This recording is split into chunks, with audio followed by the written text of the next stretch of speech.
Bonjour à toutes et à tous. Aujourd'hui, on plonge ensemble dans un des textes les plus percutants de la littérature française.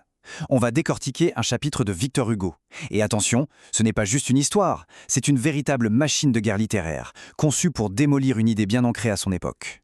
L'idée que la guillotine offrait une mort propre et sans douleur. Et tout part de là.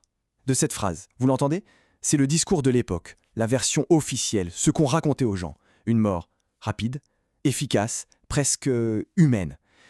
Eh bien, c'est ce mythe-là que Victor Hugo va attaquer de front. Il va le démonter pièce par pièce, mot par mot. Et vous allez voir, sa force de frappe rhétorique est implacable. Alors, comment on va s'y prendre? Voilà notre plan de bataille. D'abord, on va regarder de plus près ce fameux mythe de la mort douce. Ensuite, on suivra Hugo dans sa description, qui est, vous le verrez, à la fois clinique et terrifiante. Puis, on analysera ses armes, ses outils d'écrivain. Et enfin, on verra comment tout ça se transforme en un véritable réquisitoire politique. C'est parti. Allez, on commence. Le mythe d'une mort douce. C'est ici que Hugo pose le décor. Il nous montre l'idée reçue, cette belle promesse que la société se faisait à elle-même, sans doute pour se donner bonne conscience.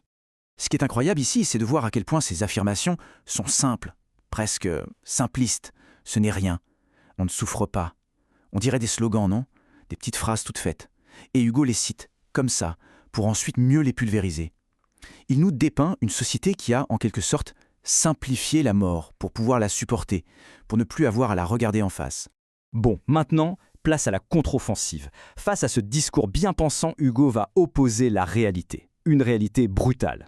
Et attention, ce n'est pas une dissertation abstraite qu'il nous propose, non, il va nous faire vivre l'expérience de l'intérieur, par les yeux, par le corps du condamné lui-même. Et bam, voilà le premier coup de poing. D'emblée, Hugo change complètement la perspective. La mort, nous dit-il, ce n'est pas juste la seconde où la lame tombe. Non, c'est un très long processus, une agonie de 6 semaines. Vous voyez le changement d'échelle? On n'est plus dans l'instantané, on est dans une éternité de souffrance psychologique avant même que le supplice physique ne commence. Là, le contraste est saisissant. C'est le choc frontal entre deux mondes. D'un côté, la promesse d'une fin douce, et de l'autre, regardez les mots qu'Hugo emploie. Agonie, râle, échelle de torture. C'est le champ lexical de la torture, purement et simplement. On est très loin de la mort simplifiée, on est dans la description d'une souffrance organisée, presque scientifique. Là, Hugo devient féroce. Il utilise une ironie mordante, il pousse le raisonnement de ses adversaires jusqu'à l'absurde. Sa question est simple et terrible. Qui vous l'a dit ? Qui a pu vous le raconter? Il imagine cette scène complètement macabre, grotesque, d'une tête coupée qui se mettrait à parler pour rassurer tout le monde. C'est une manière géniale de montrer le vide absolu de l'argument d'en face. Le seul témoin possible est mort. Et on arrive au cœur du réacteur, au point névralgique du texte. Hugo nous oblige à faire ce que tout le monde évite, se mettre à la place de l'autre. Se sont-ils jamais mis, seulement en pensée, à la place de celui qui est là? C'est ça la clé de toute sa démarche. Il veut transformer la lecture en une expérience quasi physique, une expérience émotionnelle, pour qu'il soit impossible après d'ignorer cette souffrance. Et là, il nous plonge au cœur de l'instant fatal, cette fameuse demi-seconde. Suivez bien la progression, la violence qui monte dans les verbes. Tombe, puis mort, puis rompt, et enfin brise. Hugo fait un arrêt sur image, un ralenti insoutenable pour nous forcer à tout voir, à tout ressentir. Chaque étape de la destruction du corps. Et ce verbe mordre, c'est terrible. Ça donne à la machine un côté animal, bestial, comme une bête qui dévore sa proie. Et tout ça pour arriver à un seul mot, un cri, horreur. Voilà. Après l'analyse froide, clinique, l'émotion pure explose. C'est l'exclamation qui dit tout ce que les mots ne peuvent pas décrire. C'est le point final de sa démonstration. C'est imparable. Alors, maintenant qu'on a vu l'effet produit, demandons-nous comment fait-il? Comment Hugo réussit-il ce tour de force? Ce n'est pas juste ce qu'il dit, c'est la façon dont il le dit. On va donc maintenant ouvrir la boîte à outils de l'écrivain et regarder son arsenal rhétorique. Prenons un mot, par exemple, râle. Ce choix n'est pas anodin, loin de là. Le râle, c'est le bruit de l'agonie. C'est un son guttural, presque animal, qui arrache à l'homme son humanité. Et en plus, Hugo précise, le râle de tout un jour. Il étend la souffrance dans le temps, il lui donne une durée, un son, ce qui contredit totalement l'idée d'une mort instantanée et silencieuse. Un autre exemple qui est un vrai coup de génie, le mot escamoté. Escamoté, ça vient du monde de la magie, du tour de passe-passe. Et Hugo l'utilise ici avec une ironie d'une cruauté absolue. C'est comme s'il disait « Ah oui, vous faites disparaître la douleur, comme ça, d'un coup de baguette magique ?» Il utilise un mot léger pour souligner par contraste toute la brutalité de la réalité. Et puis, bien sûr, il y a les figures de style. Regardez cette anaphore, cette répétition. Qu'est-ce que? C'est un véritable martèlement. Ça nous frappe encore et encore. Ce ne sont plus de simples questions, c'est une accusation qui monte, qui enfle. C'est le début d'un réquisitoire.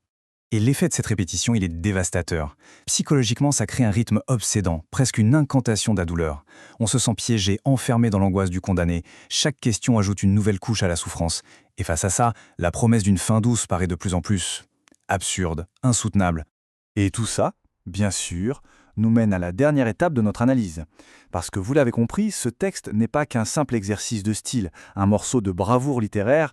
Non, chaque mot, chaque image, chaque figure de style est une munition au service d'une cause politique qui était le combat de sa vie, pour Hugo, l'abolition de la peine de mort. On peut résumer sa stratégie très simplement. Pour Hugo, si la peine de mort est une torture, alors il faut utiliser une description physique, viscérale. Pour montrer que le système est inhumain, il faut se glisser dans la peau de la victime.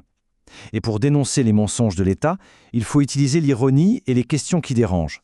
Vous le voyez, chaque technique littéraire sert directement l'argument. La littérature est bel et bien une arme.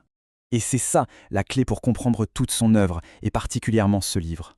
Pour Victor Hugo, le roman, ce n'est pas fait pour passer le temps. C'est une tribune, une arène. En nous faisant ressentir l'horreur à ce point, son but n'est pas de nous choquer pour le plaisir. Son but, c'est de nous convaincre. Il fait de l'émotion le carburant de son argumentation. Le point essentiel, ce qu'il faut vraiment retenir, c'est donc que Hugo ne se contente pas de raconter une histoire. Ce qu'il fait est beaucoup plus radical. Il force la société à être témoin. Il l'oblige à regarder en face un acte qu'elle fait tout pour ignorer. Il déchire ce joli voile de la mort simplifiée pour montrer la barbarie qui se cache juste derrière. Et pour finir, je vous laisse avec quelques pistes de réflexion, quelques questions à débattre. Est-ce que l'émotion est vraiment l'arme la plus puissante pour un écrivain? Est-ce qu'elle est plus efficace que la pure raison pour changer les esprits? Et finalement, en quoi un texte comme celui-ci est un acte profondément politique? Comment l'art peut-il concrètement changer la société? C'est tout l'enjeu du pouvoir de la littérature, un débat que Victor Hugo a ouvert avec une puissance qui, vous le sentez bien, nous touche encore directement aujourd'hui.